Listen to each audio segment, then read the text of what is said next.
A winter storm swept across the quiet streets of Cleveland when a frightened little girl picked up the phone. Her voice trembled as she whispered to the 911 operator, "Please save my mom. She's behind the wall." On the other end of the line, the dispatcher froze, knowing this was no ordinary call. What the police uncovered inside that perfect You hear suburban that? home would shatter illusions, test Sounds the like it loyalty came of from a over German there. shepherd named Max, and reveal the unshakable bond between a mother and her child. What happened next will restore your faith in courage, family, and the power of truth.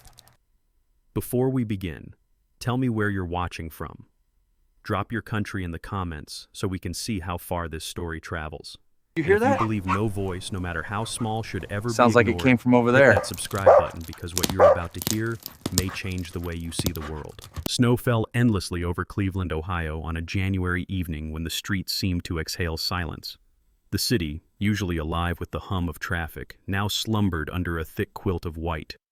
Street lamps glowed like blurred halos, their lights scattered by the snowfall, and the red brick houses along Maple Avenue looked almost like models in a snow globe. The bitter wind carried the sting of ice, rattling the naked branches of oak trees that lined the narrow sidewalks. Beneath one of those oaks stood a modest brick house, its chimney puffing faint smoke into the gray sky, and inside that house lived the Parker family, or what was left of it. Emily Parker, only 8 years old, was a child both delicate and resilient. She had a petite frame, her hair a soft chestnut brown that often fell untamed over her wide hazel eyes. Those eyes carried both innocence and a strange sharpness, the mark of a girl who had seen too much for her age. She had a quiet, observant nature. Rather than filling rooms with chatter, she absorbed every detail, the tone in a voice, the twitch of a hand, the weight of silence. Emily was dressed in a faded wool sweater, a size too big for her, and corduroy pants tucked into worn snow boots. She looked like any neighborhood child braving the winter, but her shoulders carried a heaviness that no child's should. Her mother, Sarah Parker, was a woman of 35, slender, tall, and graceful, even when the weight of fear bent her posture. Her hair was a rich, dark brown, cascading in soft waves to her shoulders, though lately it seemed unkempt, as if time and spirit had abandoned her. Her eyes were a soft green, once bright with kindness, but now dulled by secrets she could not voice. Sarah had always been gentle with people. Neighbors recalled her offering homemade cookies during community gatherings, always with a warm smile, but her kindness came at a price. Years earlier, Sarah had endured a harsh childhood with a father who drank away his sorrows and a mother who bore silence like a shield. That upbringing had made Sarah fiercely protective of her daughter, determined to provide a different life, but it also left her vulnerable to men who disguised cruelty beneath charm. The man who now shared their home was Robert Hale, Sarah's second husband and Emily's stepfather. At first glance, Robert seemed the very picture of suburban success. He was in his early 40s, tall and broad-shouldered, with neatly combed blonde hair that gleamed under the light, and sharp blue eyes that could appear warm in public but froze to ice behind closed doors. His clean-shaven jaw, crisp polo shirts, and pressed khaki pants presented him as an everyman neighbor, the sort who waved while mowing the lawn. Yet beneath this polished exterior lay a man who craved control. He was meticulous, sometimes obsessively so, every rosebush in the garden trimmed to perfection, every shoe aligned by the door. When things strayed from order, his temper flickered not in loud outbursts but in cold, surgical precision. Robert rarely raised his voice, but his disapproval was suffocating. It was this calm cruelty that made him more terrifying than shouting ever could. Watching all of this with instinctive wariness was Max, the family's 6-year-old German shepherd. Max was a large, muscular dog with a striking black and tan coat that glistened against the snow when he ran in the yard. His amber eyes gleamed with intelligence and loyalty, always scanning the house and its occupants. To Emily, Max was not just a pet, but a guardian, a friend, and sometimes the only soul who seemed to understand her fears. His ears twitched at the slightest sound, and he often positioned himself between Emily and Robert as though sensing the invisible lines of tension drawn through the home. Max's presence was both comfort and shield, though Robert dismissed him as nothing more than an animal. On that snowy evening, Emily sat on the wooden swing hanging from the old oak tree in the backyard. The ropes creaked under her small weight, and her boots brushed the frosted ground. From this vantage point, she could see the neat tulips in front Robert's tulips, planted in precise rows, and the American flag swaying on the porch. Everything looked perfect from the outside, but Emily knew perfection was just paint on rotting wood. She pumped her legs on the swing, trying to escape the suffocating quiet that had descended on the house since Robert had arrived. Max lay at her feet, nose buried in the snow, occasionally lifting his head to growl low when Robert's shadow moved past the kitchen window. Emily leaned down, stroking his thick fur, whispering secrets into his ear that she dared not tell anyone else. "You see it too, don't you, Max?" she murmured. His tail gave a slow, solemn thump against the snow as though agreeing. Inside, Sarah prepared lemonade in the kitchen, her movements brisk but brittle. She wore a long gray cardigan that covered her wrists, but when she lifted the pitcher, Emily glimpsed the faint purple of a bruise beneath the sleeve. Sarah noticed her daughter's eyes lingering and quickly tugged the sleeve down, forcing a smile that never reached her eyes. "Emily, darling, come inside. It's cold out there." Emily obeyed, Max trotting faithfully at her heels. The warm scent of lemon sugar filled the dining room, but the sweetness could not mask the underlying bitterness. Robert entered from the patio, wiping his hands on a spotless towel. "Looks wonderful, Sarah," he said, kissing her head with practiced affection. He turned to Emily with a wide smile, showing teeth but no warmth. "What do we say to your mother?" "Thank you, Mom," Emily whispered, her small hands shaking slightly as she reached for a glass. The lemonade was cool and sticky on her fingers, and when the glass slipped and tipped, the liquid spilled across the polished table. For one long second, silence thickened the air. Sarah scrambled with napkins, but Robert's calm, low voice sliced through. "Accidents happen when we're not paying attention." He wasn't yelling. He didn't need to. The disappointment in his tone shrank Emily to nothing. He pressed a cloth into her hand. "Clean it." Every drop. As Emily bent to wipe the mess, her tears mingling with the lemonade, she glanced through the window and saw a figure across the street. Helen Morris, their neighbor, stood by her mailbox. She was a retired schoolteacher in her 70s, with kind brown eyes and a garden full of wildflowers that grew in chaotic bursts. Tonight she wore a heavy coat and a knitted hat, her frail hands clutching the mailbox. She watched the Parkers' house with quiet suspicion, her lips pressed into a line. When Emily caught her gaze, Helen raised a hand in a small, worried wave before retreating indoors. For a moment, Emily felt a flicker of hope, then it vanished. Who would believe a little girl over a charming man like Robert? Later, dinner was served in silence. The sandwiches were cut into neat triangles, the plates spotless, but the room felt like a painted cage. Emily pushed crumbs across her plate while Sarah stared at a pickle, neither daring to speak. Robert chewed methodically, his smile thin, his eyes unreadable.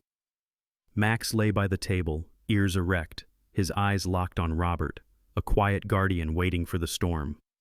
When night came, the snow fell harder, rattling against the windows.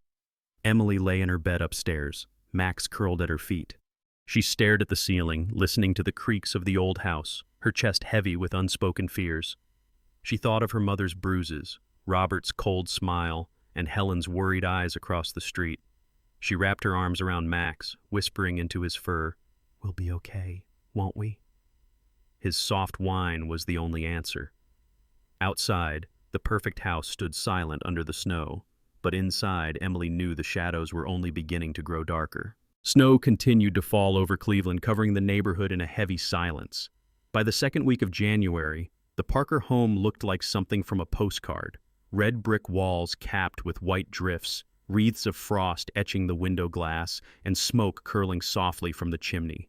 Yet inside, the warmth of the fire did little to thaw the cold tension pressing down on every room. Emily Parker, her chestnut hair tangled from restless nights, sat cross-legged on the floor of her bedroom. She clutched her worn teddy bear with one hand while Max, the 6-year-old German shepherd, lay stretched across the carpet like a living shield. His thick black and tan fur bristled at every creak of the house. His amber eyes rarely left the doorway, as though expecting danger at any moment. Emily's days had become a blur of silence. Her mother Sarah no longer hummed familiar songs, and her laughter had disappeared altogether. The house carried only the sounds of Robert Hale's measured footsteps and the faint hum of the television he left running downstairs. Robert seemed busier than usual, leaving for work early and returning late. But when he was home, the house bent itself around his presence.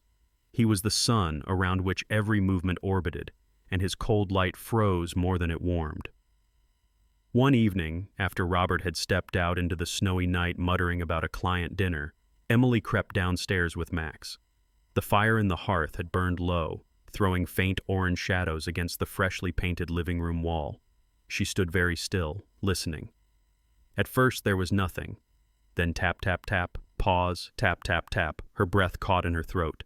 The sound was faint, muffled, but deliberate. Max's ears shot upright. He padded toward the gray wall and pressed his nose against the plaster, whining low in his throat. He began scratching, his nails scraping, desperate to reach whatever was behind. Emily's heart pounded. That was the secret code, the one her mother used to use during games. 3 taps, a pause, 3 taps. It meant, "I'm here." Her eyes filled with tears. She pressed both hands to the wall, whispering, "Mom, is that you?" The answer came in the form of another weak tap, then a soft sound that could only be a sob. Max barked once, sharp and urgent, then pressed his body against the wall as if trying to shield it. Emily's chest tightened with terror and relief all at once. Her mother had not left. She was trapped. The moment shattered when the front door opened. Robert walked in, snowflakes dusting his shoulders, a bag of groceries dangling from one arm. His blonde hair was slick from the storm, his blue eyes sharp as they swept the room. He froze when he saw Emily and Max near the wall. "What are you doing down here?" he asked evenly, though the chill in his voice betrayed his irritation. Emily stammered, but Max's low growl drowned her words.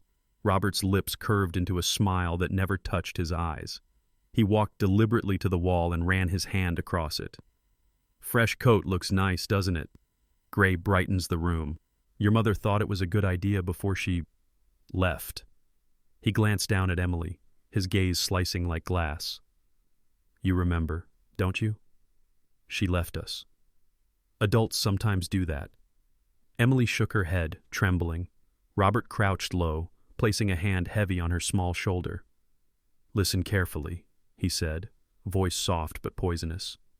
"Your mother was unhappy. She packed a bag, left me this note, and walked away." From his pocket he unfolded a slip of paper. It was written on Sarah's floral stationery, the words uneven and shaky. "I need some time. Be good for Robert." Emily's stomach turned. Her mother would never write those words. She would have said, "Take care of each other." Robert tucked the note back into his jacket and patted her shoulder. "She'll come back when she's ready. But until then, you and I have to keep the house together. You understand?" Emily swallowed hard, unable to answer. Max let out another growl, his teeth flashing. Robert shot him a glance, jaw tightening, then stood abruptly. "Get to bed," he ordered, his calm tone fraying at the edges. Upstairs, Emily sat at her desk with crayons and loose paper, scribbling the tapping pattern over and over as proof. Max rested his head on her lap, his warm breath steady but his body rigid. Through the window, she saw lights glowing across the street in Helen Morris's house. Helen was a retired schoolteacher, 71, who had lived alone since her husband's passing.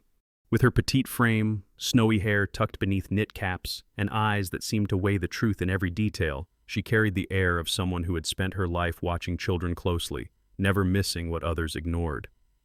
Tonight she stood at her window, her silhouette framed by lace curtains, watching the Parker home. Emily lifted her hand hesitantly, and Helen raised hers in reply. For a flicker of a second, Emily thought of running across the snowy street, but Robert's presence loomed even when he wasn't there. Fear chained her to her room. Days blurred into each other. Robert performed his routine flawlessly for the neighbors, shoveling the driveway, waving politely, even chatting with the mailman about the football season. Inside, the house decayed into silence. He served Emily frozen dinners and left her to eat alone at the table, claiming he had late meetings. When Helen stopped by once with a tin of cookies, Robert thanked her warmly at the door, but Emily could see the tension in his shoulders as he blocked her view inside. Helen's smile was polite, but her sharp eyes darted past him toward Emily. That night the signal came again. Tap, tap, tap.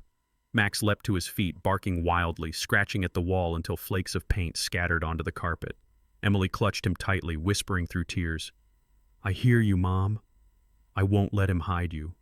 But before she could press her ear closer, Robert's footsteps thundered down the stairs. He stood in the doorway, his figure dark against the glow of the lamp, his voice low and dangerous. "What are you doing?" he demanded. Emily froze, Max growling so fiercely that the hair along his spine stood like bristles. Robert's cold gaze flicked from the dog to the wall, then back to Emily. After a long, suffocating silence, he stepped forward, seized Max's collar, and yanked him back with surprising strength. Max barked furiously, straining against Robert's grip. For the first time, the mask cracked fully. Robert's eyes burned with naked fury. "Stay away from this wall," he hissed, before shoving Max aside and storming back upstairs. Emily collapsed against her dog, sobbing into his fur. The gray wall loomed before her, silent once more, but she knew the truth now with a certainty that no threat could erase.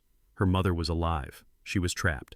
And Emily, with Max's unwavering loyalty beside her, would not stop until she found a way to free her. The snowstorm had not loosened its grip on Cleveland. It pressed down on the city like a great weight, blanketing the houses, burying cars, and silencing the streets. The air was so cold that every exhale turned instantly to vapor, and the wind rattled shutters like old bones. Inside the Parker house, the world was no warmer for Emily. The silence was suffocating, not the peaceful quiet of snowfall, but the kind of silence that pressed against her chest and made her heart pound louder. Robert Hale had become increasingly short-tempered. Every movement in the house had to match his invisible order, shoes aligned precisely by the door, silverware stacked neatly, even books on the shelf turned so their spines faced exactly the same direction. He was not a tall man, but broad-shouldered, with cropped blonde hair and a face that carried the handsome structure of a man used to being admired. Yet his blue eyes were like ice, and they never softened when they rested on Emily. To others, he looked like a respectable stepfather, but Emily knew better. That afternoon, Emily tried to carry a tray of glasses from the kitchen to the dining room. The polished wooden floor gleamed with the lemon scent of fresh wax. Her sneakers slipped. The tray tilted and crashed to the ground, shards of glass skittering across the tiles. She fell forward, her forehead striking the corner of the table. A sharp sting blossomed, and warm blood trickled down her face. She gasped, holding her head with one hand, the other trembling as it brushed against a cut in her palm. Max lunged to her side. The German Shepherd, 6 years old with a thick black and tan coat and keen amber eyes, pressed his body against her protectively. His ears stood tall, and he barked furiously, circling her like a soldier guarding his post. Robert appeared in seconds. For an instant, Emily thought he might kneel beside her. Instead, his lips thinned. "For heaven's sake, Emily," he snapped, "look at the mess. Blood, glass on my floor." His voice was low, sharp, but not raised. He tossed a roll of paper towels in her direction. "Clean it up, and use those, not the good ones." His footsteps receded, his voice muttering about how nothing perfect ever stayed that way. Emily's tears blurred the broken glass. Something inside her shifted. The fragile hope she had clung to that Robert might ever care for her or her mother shattered like the glasses on the floor. She pressed a paper towel to her cut, Max licking anxiously at her hand, his body quivering with restless energy. She whispered into his fur, "We can't wait.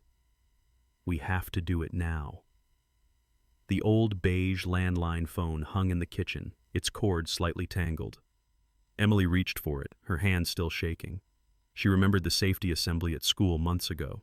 A gray-haired police officer had knelt at eye level with the children, showing them how to press the 3 numbers that could bring help, 911.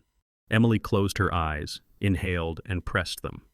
The line rang once, twice, then a calm, female voice answered. 911, what's your emergency?" Emily's throat tightened. At first only a sob escaped her lips. Max gave a sharp bark, and she found her voice. "Please," she whispered. "Please, you have to save my mom. He locked her in the wall in the living room. She was tapping, but now she stopped. Please hurry." The dispatcher's tone changed instantly. "I believe you, sweetheart. You're very brave. Can you tell me your address?" Emily recited the street name, her words tumbling over one another. The woman kept her calm, soothing voice steady. "Stay on the line with me." "Help is coming." Max growled suddenly at the door.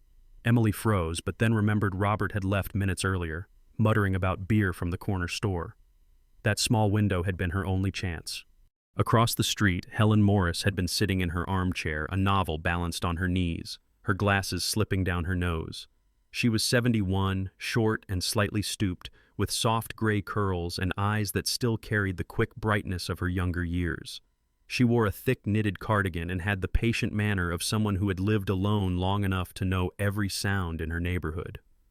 When Max's barking broke the storm's muffled rhythm, she set down her book. His tone wasn't protective or playful. It was urgent, desperate. She rose and moved to the frosted window, tugging her cardigan tighter. Through the haze, she glimpsed Emily's small figure moving quickly in the kitchen, her silhouette backlit by the dim yellow glow.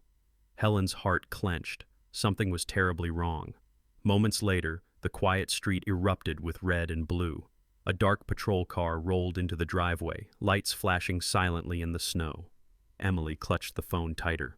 "They're here," she whispered to the dispatcher. Two men stepped from the vehicle. The first was Chief Daniel Moore, tall and broad-shouldered, in his early 50s. His brown hair was streaked with gray, his lined face carrying decades of exhaustion.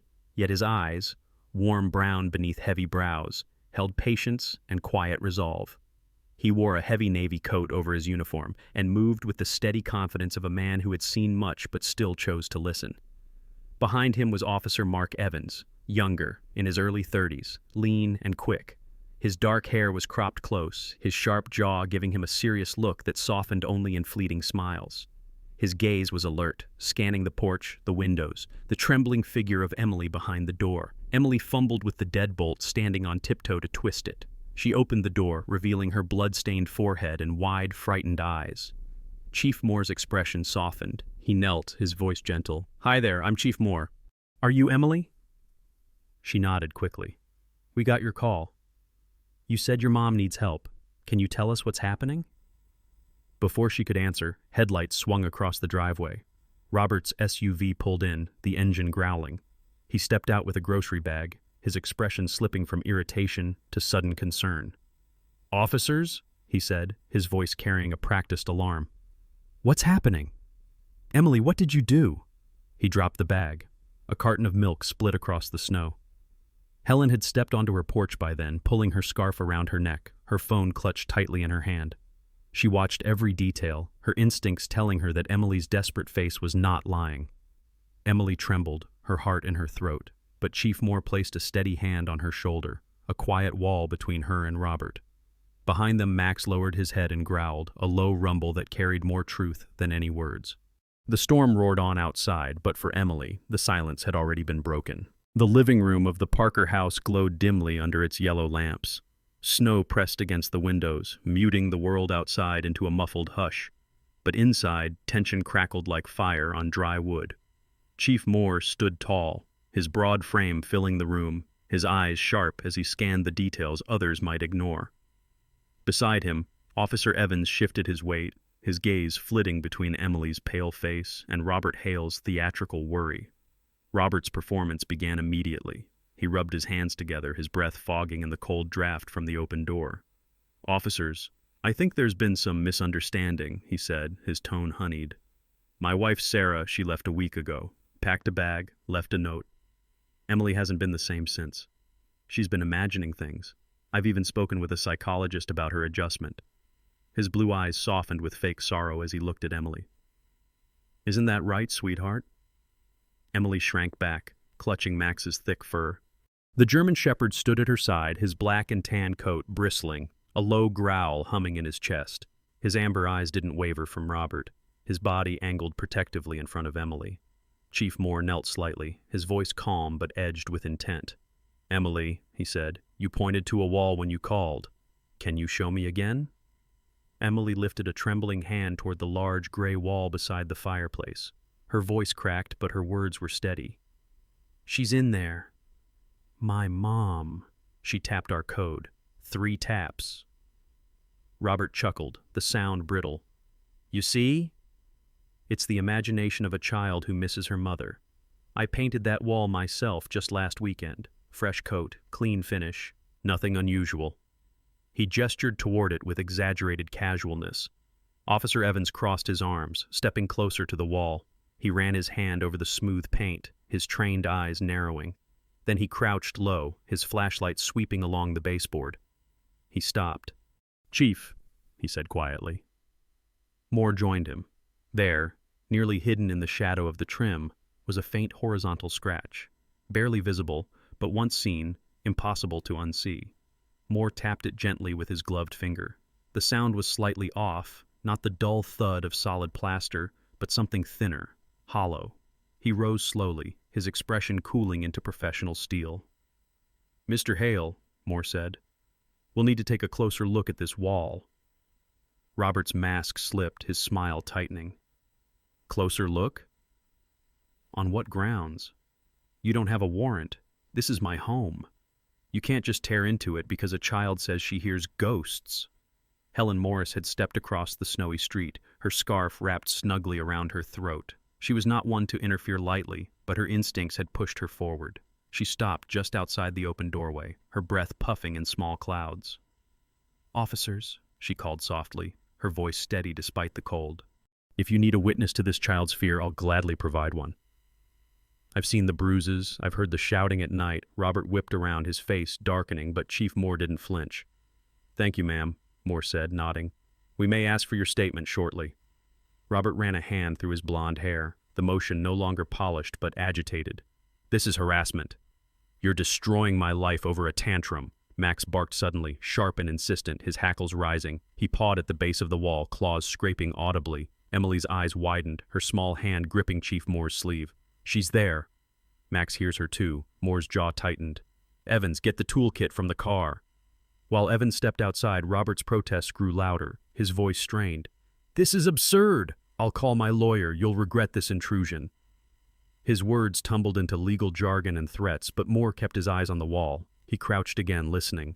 For a moment, only the wind outside filled the silence.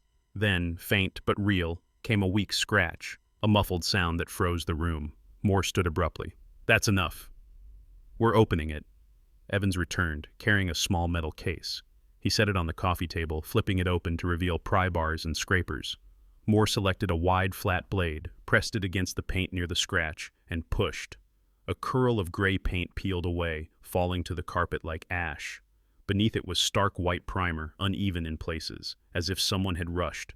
He scraped further, the blade suddenly hitting something harder wood, not plaster. Robert lunged forward. "Stop! You can't!" But Evans stepped in front of him, one hand lightly resting near his holstered weapon, his voice calm but firm. "Sir, step back." Helen placed a steadying hand on Emily's shoulder, her lined face calm, her presence anchoring the trembling child. Max pressed closer, his body tense, his tail rigid as his growl deepened. Moore scraped faster, his flashlight beam raking across the wall. Lines appeared, faint but undeniable, vertical, horizontal, forming the outline of a hidden door. A hush fell over the room, heavier than the storm outside. Emily's breath caught. "It's her," she whispered. "She's in there." Robert's face drained of color, sweat breaking across his forehead despite the winter chill. His words faltered, tumbling into incoherent anger. "This isn't, she left. You're all making a mistake." But the scratches were real, the outline undeniable. Moore's eyes hardened, his voice ringing with finality. "This is no mistake. Evans, get the Halligan bar. We're opening this wall." The outline of the hidden door seemed to glow under the beam of Chief Moore's flashlight, every scrape of the paint scraper peeling away Robert's carefully constructed lie. The house, once so pristine and controlled, now felt like a stage whose curtain had been ripped away, exposing its darkest secret. Evans returned swiftly with the Halligan bar, the steel gleaming under the lamplight. He looked to Moore, whose jaw was set. "On my mark," Moore said, his deep voice carrying both urgency and finality. Robert tried one last protest, his voice rising, his composure cracking. "This is insane! You'll ruin everything. This is my home." His eyes darted frantically, first to Emily, then to Helen, then to Max, who stood growling, his ears back and his teeth bared. There was no mask left to wear. Evans wedged the forked end of the bar into the seam of the doorframe. Muscles straining, he pushed, the sound of splitting wood and groaning nails filling the air. Dust rained down in pale streams. Moore stepped forward to add his strength, their combined weight splintering the hidden door. The wall shuddered. then gave way with a deafening crack. A blast of stale, cold air rushed out, thick with mold, damp earth, and human despair. The room recoiled from the smell. Helen gasped softly, her hand rising to her mouth. Emily clutched Max's neck tighter, her heart hammering as she stared into the darkness beyond. The officers' flashlights cut through the void. A narrow staircase descended into a hidden cellar. Each step was old, warped wood coated in dust. Moore descended first, his service weapon drawn in one hand, his flashlight in the other. Evans followed close, his light sweeping along the stone walls. "Police!" Moore called, his voice echoing down the stairwell. "If anyone can hear me, we're here to help." At first silence, then a faint sound, so weak it was almost a breath. "Help, please." It was a woman's voice, raw and rasping, the sound of someone who had screamed herself hoarse and been left to whisper in the dark. Emily staggered forward, nearly breaking free of Helen's hand. "That's her! That's my mom!" Moore's flashlight found the source. In the corner of the cramped cellar, chained to an old water pipe, was Sarah Parker. Sarah had once been a woman of quiet beauty, slender and graceful, with warm brown hair that curled softly at the shoulders and gentle green eyes that used to sparkle when she smiled. But now her hair was tangled, her skin pale and sallow, her eyes sunken. She wore the remnants of a sweater, its sleeves torn and jeans stiff with dirt. The bruises on her wrists told the story of days spent struggling against the fabric that bound her. Her frame, already tall and thin, had wasted into sharp angles. Yet even in this broken state, her eyes still sought the light, wide with disbelief and terror. Moore holstered his weapon. Evans cut her free. Ut! Evans knelt, pulling a tactical knife from his belt. His movements were careful, precise, as he sawed through the grimy fabric binding her. Sarah flinched at the touch, then froze when the final strand gave way. Her arm dropped limply, circulation slowly returning. "I've got you," Evans said gently, sliding his arm under her elbow to steady her. But Sarah's legs trembled violently. She tried to stand, then collapsed back against the wall. Moore's voice was firm but kind. "Easy. We'll get you upstairs." He raised his radio. "Dispatch. Confirm. One female victim alive, extremely weak. Request EMS at this address immediately. Urgent." From upstairs, Emily cried down the stairs. "Mommy! Mommy!" Sarah's head lifted at the sound, her green eyes filling with tears. She whispered her daughter's name, broken but filled with love. "Emily." Two officers half carried her up the stairs. Each step was a struggle, Sarah's thin frame sagging between them. As they emerged into the living room, the bright light burned her eyes. But then she saw her child, her little girl, pale and wide-eyed, holding on to Max with all her might. "Mommy!" Emily broke free from Helen's arms and rushed forward. Max bounded beside her, tail raised high, barking with uncontained emotion. Sarah's lips trembled. She reached out with shaking arms, and Emily threw herself against her, clinging fiercely. Max pressed against them both, whining, licking Sarah's trembling hand. Sarah's sobs broke through the room, raw and unrestrained. She buried her face in Emily's hair, inhaling the familiar lavender scent of her daughter. "My baby," she whispered. "My brave, brave girl." For the first time in days, Emily's tears were not of fear, but of relief. "I found you, Mommy." I didn't stop. Max didn't stop either. Helen turned away, her own eyes shimmering. She had seen much in her 71 years, but this reunion in the heart of horror was something sacred. The front door burst open, and paramedics rushed in, their red jackets vivid against the snow that blew in behind them. The lead medic, a tall woman named Carla Jennings, with dark skin and her hair pulled tightly back, assessed the situation with quick, professional eyes. She was known in Cleveland for her calm under chaos, and tonight her presence steadied the room. "Let's get her on the stretcher," Carla commanded. Sarah resisted for a moment, clutching Emily tighter. "Don't take her from me," she pleaded, panic flooding her eyes. Carla's voice softened. "She can ride with you." "We won't separate you." Sarah nodded weakly, her grip loosening just enough for the medics to lift her carefully onto the stretcher. Emily climbed up beside her, holding her mother's hand firmly. Max refused to leave their side, pacing around the stretcher with determination until Moore gave the paramedics a small nod. "He goes with them," the chief said firmly. "He's part of this rescue." Robert, meanwhile, had been shoved against the wall by Evans after attempting to interfere. His once crisp polo shirt was now wrinkled, his blonde hair disheveled, his face pale and sweaty. He spat out protests. "You don't understand, she's unstable." "She locked herself down there. I was protecting Emily." Moore's voice cut like steel. "Enough! Robert Hale, you're under arrest for unlawful imprisonment, assault, and endangerment of a minor. You have the right to remain silent." The sound of handcuffs snapping shut punctuated the chief's words.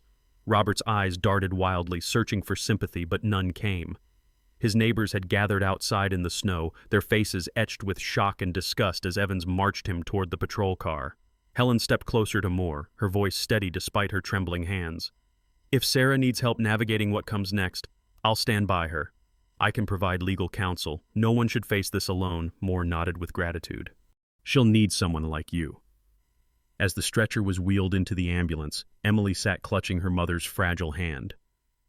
Max jumped gracefully inside, settling at their feet. Sarah looked out at the snowy street, the prison of her home behind her, and then down at her daughter. The faintest smile touched her lips despite her exhaustion. "You saved me," she whispered again. The ambulance doors closed. The siren wailed, cutting through the snowy silence as the vehicle pulled away, carrying them toward a new beginning. Sometimes the greatest miracles do not come as thunder or lightning, but as a small child's whisper, a loyal dog's growl, or the courage to speak the truth even when it is frightening. This story reminds us that God often works through the weakest voices to bring light into the darkest places. Just as Sarah and Emily found hope again, we too can believe that no matter how heavy the walls around us may seem, the Lord can break them down and bring freedom. In our everyday lives, we may not face hidden doors or storms like Emily did, but we all know moments of silence, fear, or loneliness. Remember that God is close to the brokenhearted. He hears the whispers that others ignore. Sometimes his answer comes through a neighbor who pays attention, through a faithful pet who never gives up, or through a community that chooses to care. If this story touched your heart, I invite you to share it with someone who might need hope today. Leave a comment and tell us what part of the story stayed with you the most. And if you believe in the power of God to bring light out of darkness, write Amen in the comments below so we can stand together in faith. Do not forget to subscribe to the channel for more stories of courage, miracles, and second chances. And as you go through your day, may the Lord bless you, keep you, and remind you that you are never alone.